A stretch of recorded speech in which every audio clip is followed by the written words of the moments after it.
তারা যে বিমান আবিষ্কার করেছে, কোথা থেকে আবিষ্কার করেছে? আবাবিল পাখির কাহিনী থেকে তারা বিমান আবিষ্কার করেছে। পারমাণবিক বোমা কোথা থেকে আবিষ্কার করেছে?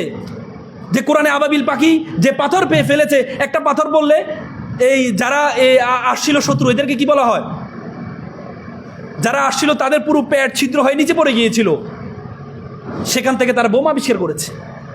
ডগ স্কোয়াড কোথা থেকে আবিষ্কার করেছে জানো তোমরা? ডগ স্কোয়াড কোথা থেকে আবিষ্কার করেছে? আল্লাহ রাসূলের দুজন জামাতা ছিলেন, উতবা এবং সাহেবা, নাম শুনেছ? উতবা এবং সাহেবা দুজন আল্লাহ রাসূলের জামাতা ছিল। তাদেরকে উতবা এবং সাহেবা, তারা কার সন্তান ছিল জানো? আবু জাহেলের সন্তান ছিল। কার সন্তান ছিল? আবু জাহেলের সন্তান। আল্লাহ রাসূল ছোটবেলায় তার দুইটা মেয়েকে বিয়ে দিয়েছেন কাকে? উতবা এবং সাহেবাকে। সে উতবা এবং সাহেবা তাদেরকে ডিভোর্স দিয়েছিল। পরবর্তী ওসমান তাদেরকে বিয়ে করেছিল। ওসমানকে কি বলা হয়? জুনুরাইন, ঠিক না? জানো তো তোমরা? তোমাদেরকে আমি জাস্ট স্মরণ করিয়ে দিচ্ছি, তোমরা জানো আমি জানি, তোমরা জানো আমি জানি। তোমাদের মতো এরকম ফাজিল কামিল আমি পড়তে পারিনি, কিন্তু ধর্ম, এত সুন্দর ধর্ম পৃথিবীতে তুমি পাবা না। উতবা এবং সাহেবা একবার আল্লাহ রাসূলের গায়ে থুতু মেরেছিল, নাউজুবিল্লাহ, থুতু মেরেছিল আল্লাহ রাসূলের মুখে। এটা আবু জাহেল দেখেছিল। আল্লাহ রাসূল থুতুটা হাতে নিয়ে শুধু একটু বদদোয়া করেছিলেন। বদদোয়া শুধু অ্যাপ্রোচ দেখিয়েছিলেন, একটু মন খারাপ দেখিয়েছিলেন। পরে আবু জাহেল তো বিশ্বাস করতো he is the prophet, he is the last and greatest prophet. Abu জাহেল ওন করতো সেটি, সে বিশ্বাস করতো, কিন্তু তার ক্ষমতার কারণে সেটি বলতো না। আবু জাহেলকে আবুল হাকাম বলা হতো, জানো?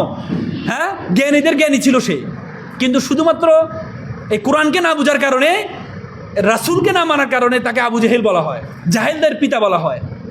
সে আবু জাহেল বুঝতে পেরেছে যে থুতু যে আমার ছেলেরা মেরেছে, আমার ছেলেদেরকে অবশ্যই কোনো নিকৃষ্ট প্রাণী দ্বারা হত্যা করা হবে।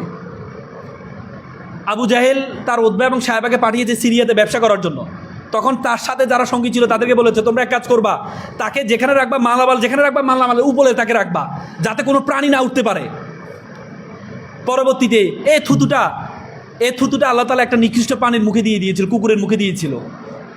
পরে এই থুতুটার সঙ্গে কোথায় আছে, পরে উতবা এবং সাহেবাকে ছিঁড়ে খেয়েছিল। সেখান থেকে তারা ডগ স্কোয়াড আবিষ্কার করেছে।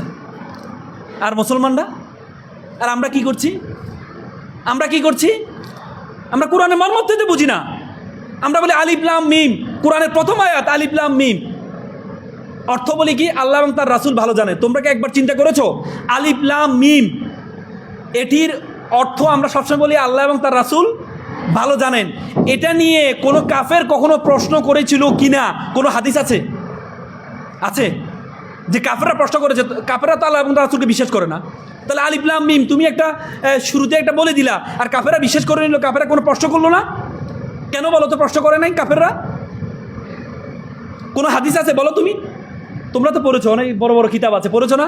কোনো হাদিসে তোমরা দেখেছো যে হাদিসে আলিফ লাম মিম, আমরা বলি আলিফ লাম মিম অর্থ আল্লাহ এবং তার রাসূল ভালো জানেন, এটা আমরা বলি না? কিন্তু কোনো কাফের প্রশ্ন করেছে, তারা তো আল্লাহ এবং তার রাসূলকে বিশ্বাস করে না, যে এটা কি উদ্ভাত, নাউজুবিল্লাহ, এমন শব্দ কখনো করেছে? কেন করে নাই বলো তো? কারণ আল্লাহ রাসূল কোরআন যখন আসছে তখন ছিল সাহিত্যের যুগ। তখন কি ছিল? আমিরুশ শুআরা ছিল। আমিরুশ শুআরা মানে কি? আমার চেয়ে এই ভাষা তোমরা ভালো জানো। আমিরুশ শুআরা মানে কি? শুআরা মানে কি? শুআরা মানে কি বলো? আমি জানি। হ্যাঁ, শুআরা মানে কবিদেরকে শুআরা বলে। আমিরুশ শুআরা মানে কবিদের নেতা। তখনকার ছিল কবিদের একটা প্রজন্ম।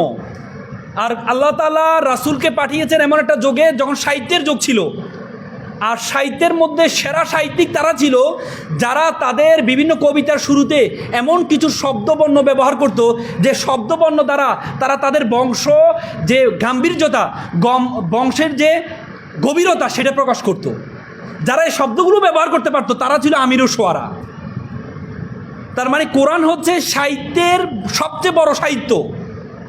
এজন্য কোনো প্রশ্ন কখনো করে নাই সূরার শুরুতে আলিফ লাম মিম কেন, এজন্য কেউ কখনো প্রশ্ন করে নাই। তারা অবাক হয়ে গিয়েছে। এখনকার বর্তমান যুগে সনেট হচ্ছে সেরা কবিতা, যেখানে এমন কিছু শব্দ ব্যবহার করে প্রথম অক্ষরের সাথে শেষ অক্ষর মিলা। তখন ছিল যে কবিতার শুরুতে যদি তুমি এমন কিছু শব্দ ব্যবহার করো যে শব্দগুলো তার কবিতার পুরো সূরার গাম্ভীর্যতা প্রকাশ করত, তারা ছিল সাহিত্যিকদের মধ্যে শ্রেষ্ঠ সাহিত্যিক।